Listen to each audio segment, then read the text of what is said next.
right, he wanted another little story time with Paul, and I was telling him as we were trying to vacuum the water out of the foam, out of the seats, and we blew it with air, how my brother a long time ago heard about his friend that put a snowmobile through the ice right at the end of winter time. And it sat there all summer, and they couldn't find it. And then it was going to be getting ready to freeze again. So my brother goes, if I find it, can I have it? And the guy goes, yeah, you can have it. Because if they ever do find it, you get in trouble because the numbers are still on the snowmobile and nobody knew about it going through the ice. So my brother's going around with a fish locator and he finds the snowmobile. He had an idea of where the guy went through. So he goes, how am I going to get this thing out of the bottom of the lake pool? I says, you know those big inner tubes Dad had? Because, you know, a lot of times when you have a pool, you don't want the cover to fall down. You're trying to keep leaves out. You had big tractor tires.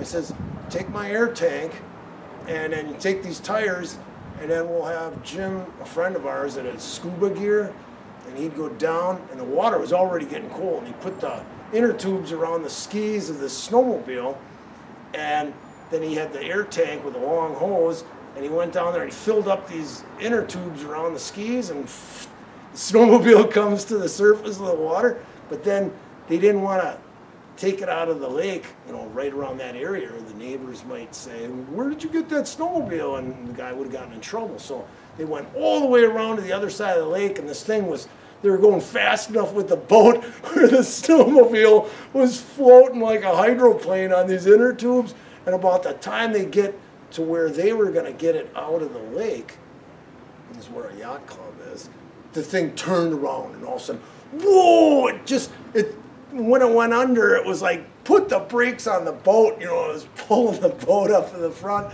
and then they had to slowly get it near the shore, and they used this crane that's used for lifting boats, and they lifted it on the back of his truck, and they got it home. So, you know, quickly they take the water out of the, you know, the spark plugs out and everything, they're getting everything.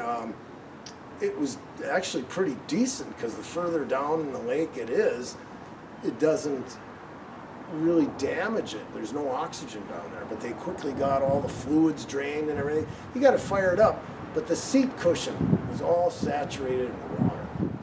And we tried getting the water out of the foam. We even took all the whole cover off of it, and we put plywood over it. We drive the truck over it, trying to squish all the water out of it we could. We took the air compressor and we were trying to blow it out.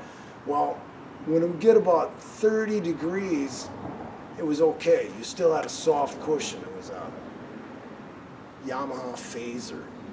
It had a fairing in the front with the headlight like this. Well, it would be all nice and cushiony, and then if it started getting colder, then all of a sudden the seat was rock hard, and your back was taking a beat, and your butt was getting sore, because the foam, we never got all the water out of that foam. You really never, like right now we got it in the hot sun.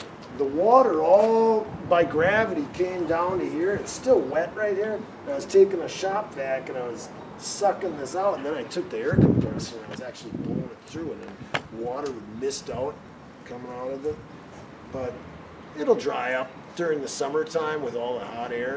And I was taking the vacuum cleaner and I was blowing it out. It takes a long time before you get all that moisture out of each one of them cells of the foam. So that's why we've got it out sitting for a long time. And that was just a short story about trying to get water out of a foam seat.